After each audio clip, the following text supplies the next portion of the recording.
Good morning.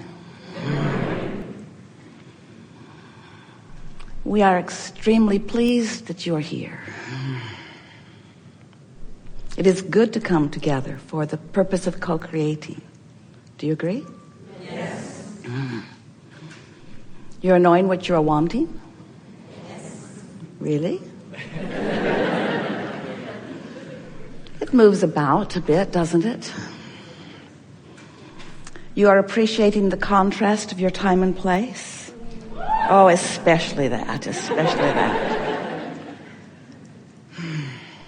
Well, once you figure out that you are the creator of your own reality, and that your reality is created by your focus or attention, and that you have guidance within you to help you to focus that attention, to just sort of feel your way to the best feeling focus, then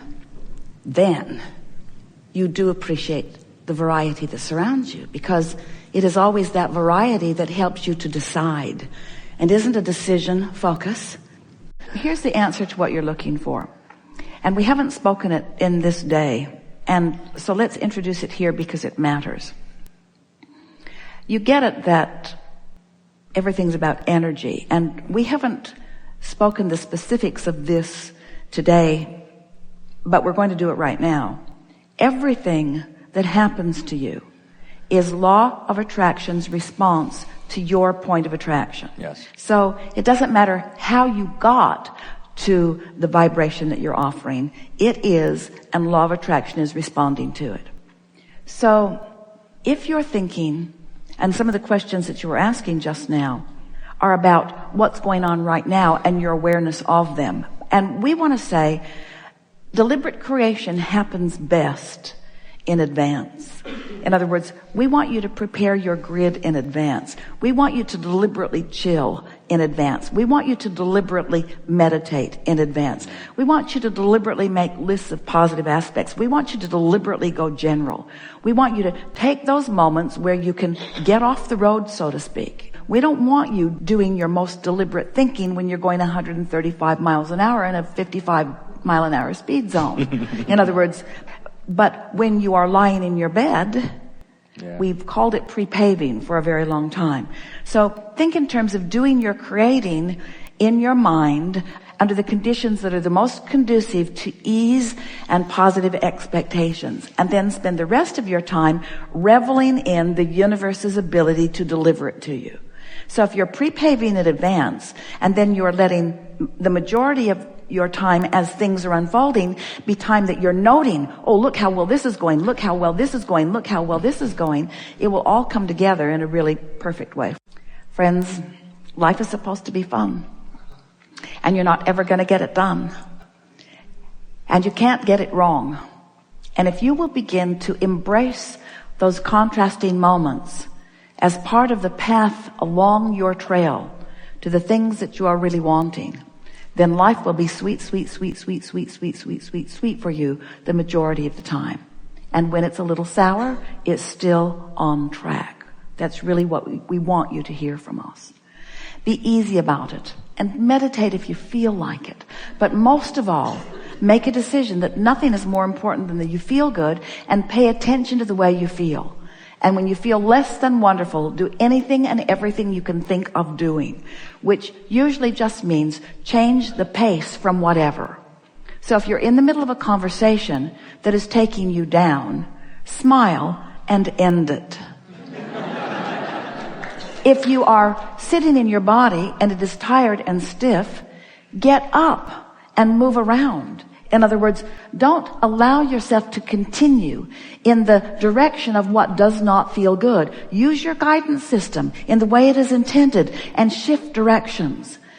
And so in the same way that if you've been sitting too long, you want to get up and stretch, sometimes you are involved in a thought that is not serving you, and you would be well to change the direction of the thought.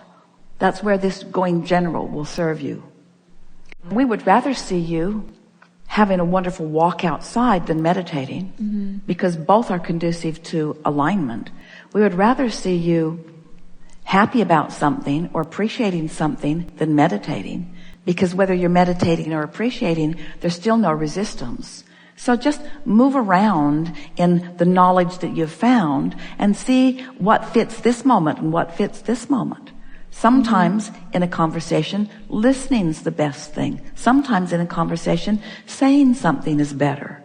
In other words, there's no right or wrong. Just do your best to apply as much that you know as best you can. And most of all, don't beat up on yourself, because there's a sort of recurring theme in this conversation that goes something like, I should be doing better than I am.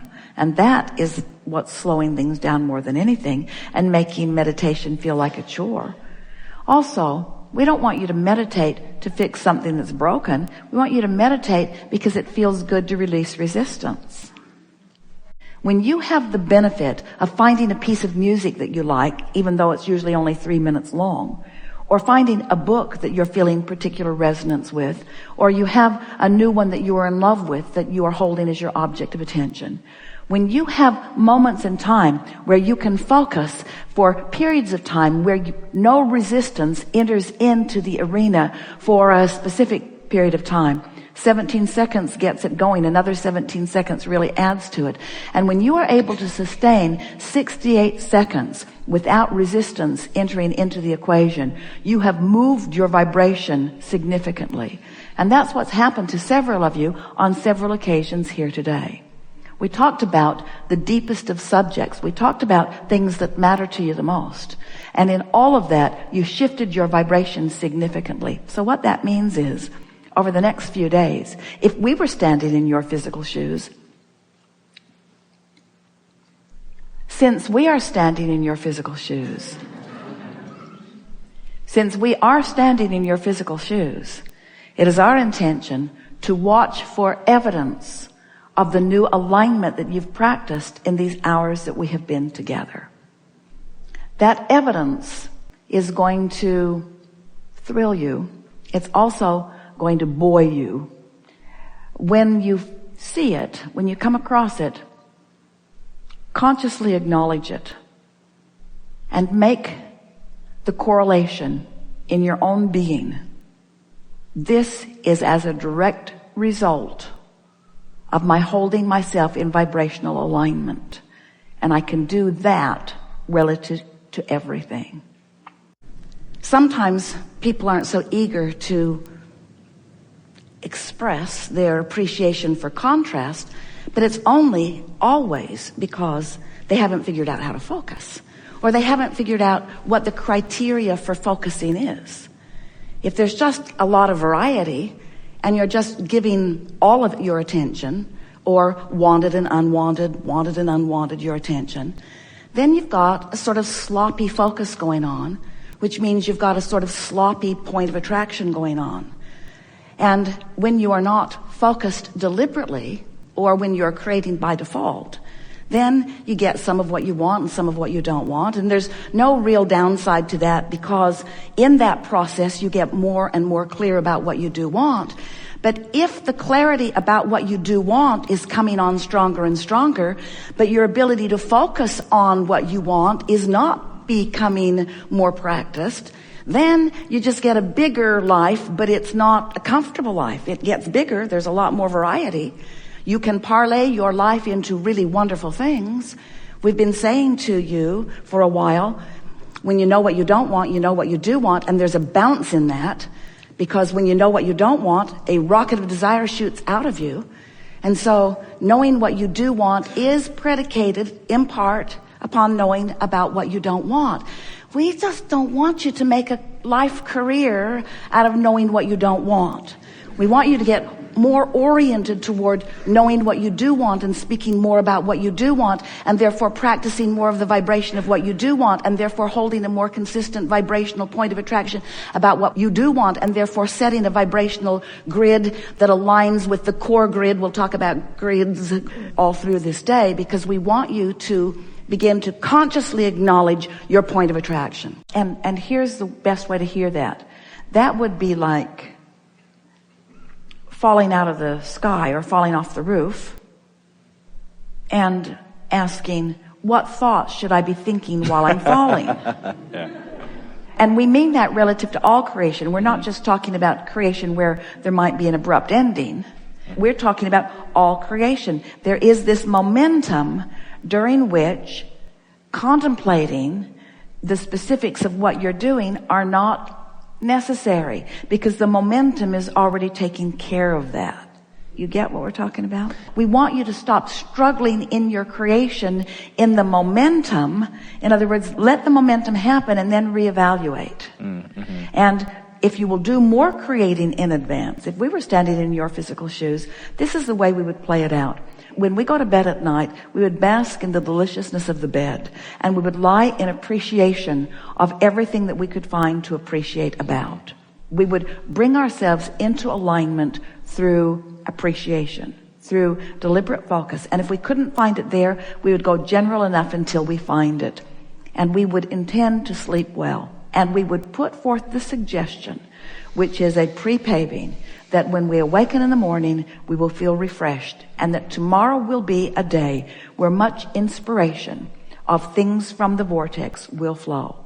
And then when we awaken in the morning, the first thing that we would say is, I'm happy to be awake and aware in this physical body. And I'm looking forward to witnessing the evidence of my alignment. I know there is already momentum in motion on a lot of things.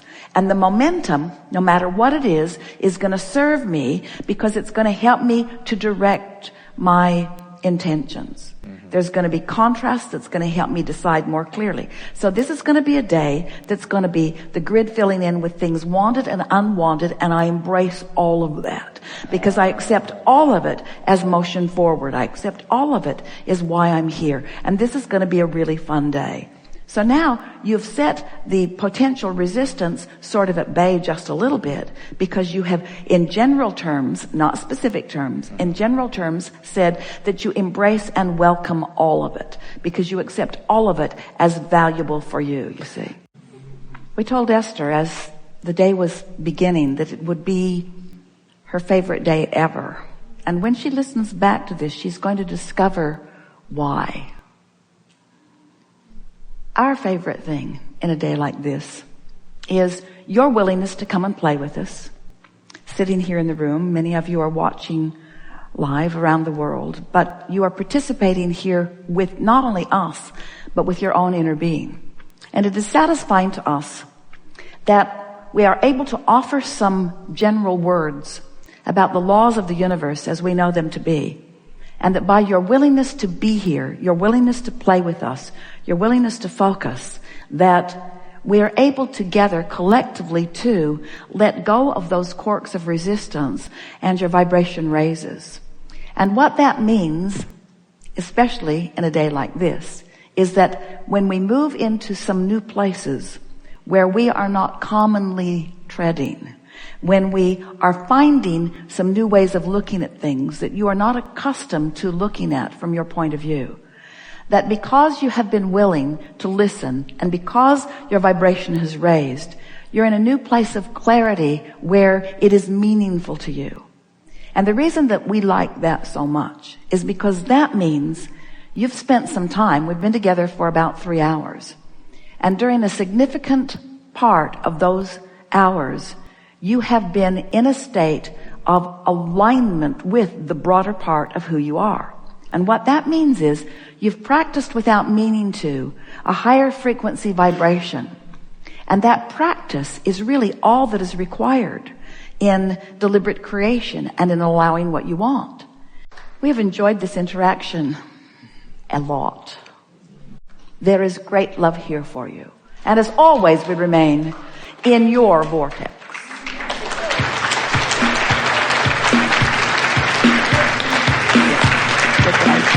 Okay. Yeah. Great.